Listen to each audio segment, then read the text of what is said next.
السلام علیکم ورحمۃ اللہ وبرکاتہ۔ امید کرتے ہیں کہ آپ تمام حضرات خیر و عافیت سے ہوں گے۔ آج کی یہ بات چیت، آج کی یہ گفتگو بہت زیادہ اہم ہونے والی ہے، کیونکہ اس ویڈیو میں میں بتاؤں گا کہ محرم الحرام کو محرم الحرام کیوں کہتے ہیں، عاشورہ کیا ہے، اس مہینے کی اہمیت کیا ہے، اس مہینے میں روزے رکھنے کی اہمیت کیا ہے، اس مہینے میں روزے رکھیں تو کب کب رکھیں۔ اسی طرح ایک ذمہ داری ہے جو ہماری ہے، آپ کی ہے، ہم سب کی ہے، جو انشاءاللہ اگر کریں گے تو اس مہینے کی برکت اور فضیلت سے ہم بے شمار فائدہ اٹھا پائیں گے۔ اور اس بات کی گارنٹی دیتا ہوں کہ اگر اس ویڈیو کو آپ مکمل دیکھیں گے تو انشاءاللہ آپ ضرور یہاں سے کچھ اہم لے کر جائیں گے۔ کیا چھوڑ کر جائیں گے اس کا علم تو مجھے نہیں ہے، لیکن ضرور ایک اہم چیز لے کر جائیں گے۔ آگے بڑھنے سے پہلے اس سے ایک بات یاد آیا کہ اگر آپ لوگوں نے ابھی تک اس ویڈیو کو لائک نہیں کیا تو اس کو لائک کر لیں، اور اگر چینل کو سبسکرائب نہیں کیا تو چینل کو سبسکرائب بھی کر لیں، تاکہ میں ان فیوچر کبھی بھی ویڈیو بناؤں تو آپ تک سب سے پہلے اس کا نوٹیفیکیشن پہنچے، اور بیل آئیکن کو ضرور دبا لیں۔ محرم الحرام کو محرم الحرام کیوں کہتے ہیں؟ کیونکہ حرام کے مطلب حرمت کے آتے ہیں، اور حرمت کا معنی یہ ہوتا ہے جس چیز کی اہمیت ہو، جس چیز کی فضیلت بتائی گئی ہو، اسی وجہ سے اس کو محرم الحرام کہتے ہیں، کیونکہ یہ حرمت والا مہینہ یعنی اہمیت اور فضیلت والا مہینہ ہے، اور اس مہینے کی فضیلت بے شمار ہیں۔ اس مہینے میں بے شمار واقعات رونما ہوئے، اسی وجہ سے اس کی حرمت، اور اسی وجہ سے اللہ کے رسول صلی اللہ علیہ وسلم نے فرمایا کہ یہ جو مہینہ ہے یہ اللہ کا مہینہ، شہر اللہ ہے، اور جس چیز کی نسبت اللہ کی طرف کر دی جائے تو اس کی حرمت بڑھ جاتی ہے، اس کی اہمیت ہمارے نظر میں بڑھ جاتی ہے۔ جس طرح بیت اللہ کی عزت، اس کی اہمیت ہمارے نظروں میں بے شمار ہے، کیونکہ وہ اللہ کا گھر ہے۔ اللہ کا گھر تو سب ہے، لیکن جس کی نسبت اللہ کی طرف کر دی گئی تو اس کی اہمیت بڑھ گئی۔ اسی طرح یہ مہینہ اللہ کا مہینہ ہے، اور اس مہینے میں اس کی بے شمار واقعات ہوئے، بے شمار اہم واقعات واقع ہوئے، جیسا کہ اللہ کے رسول صلی اللہ علیہ وسلم یہی وہ مہینہ ہے جس میں مکہ سے ہجرت کر کے مدینہ میں گئے، یہی وہ مہینہ ہے جس سے اسلامی تاریخ کا آغاز ہوتا ہے، یہ محرم الحرام کا مہینہ جس میں سیدنا حضرت امام حسین رضی اللہ تعالیٰ عنہ کو شہادت ملی۔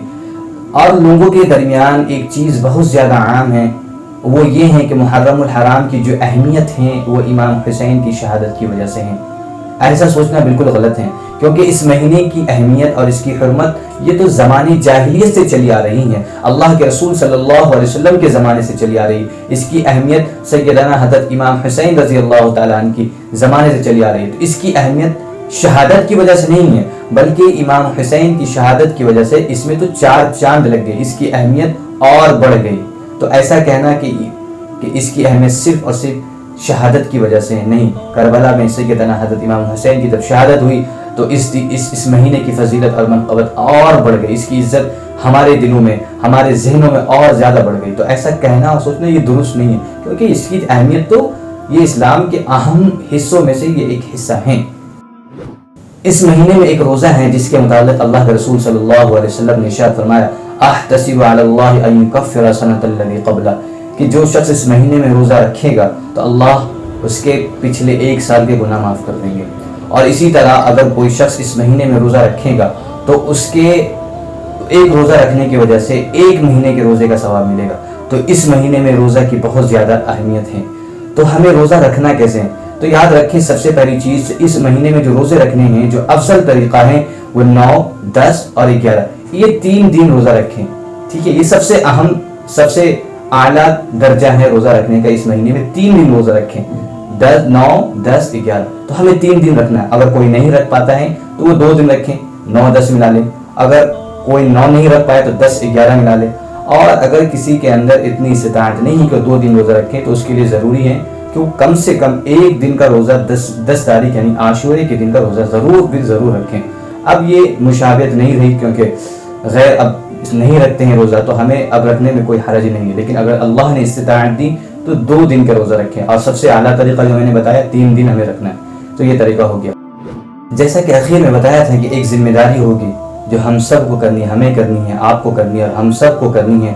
وہ ذمہ داری یہ ہے کہ ہم اس محرم الحرام کے مہینے کو بہت زیادہ منحوس سمجھتے ہیں، جس کی وجہ سے ہم اس مہینے میں شادی نہیں کرتے، خوشی کا ماحول ہوتا ہے تو اس کو ٹال دیتے، دوسرے مہینے میں کرتے ہیں۔ اسی طرح کوئی ایسا فنکشن ہوتا ہے، خوشی نہیں مناتے، اچھی چیزیں نہیں کھاتے، میٹھی چیزیں نہیں کھاتے، اور بے شمار خرافات ہمارے ذہنوں میں بھری ہیں، ہم اس کو منحوس سمجھتے ہیں۔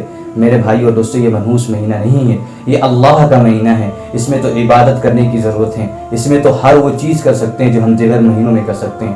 تو ایسی چیز اپنے اوپر لاحق نہیں کرنا جس کی اسلام میں کوئی جگہ نہیں ہو، اور خود پر لاحق کرنے کی وجہ سے اس پر بوجھ محسوس ہوتا ہو۔ تو ہمیں ایسی چیزوں سے، ایسی خرافات سے، ایسی غلط فہمی سے ہمیں بچنا ہے، اور اس مہینے کو بھی اور دیگر مہینوں کی طرح ہمیں منانا ہے، اور ہر ایک چیز کرنا اس میں جائز درست ہے، اور کوئی قباحت نہیں ہے۔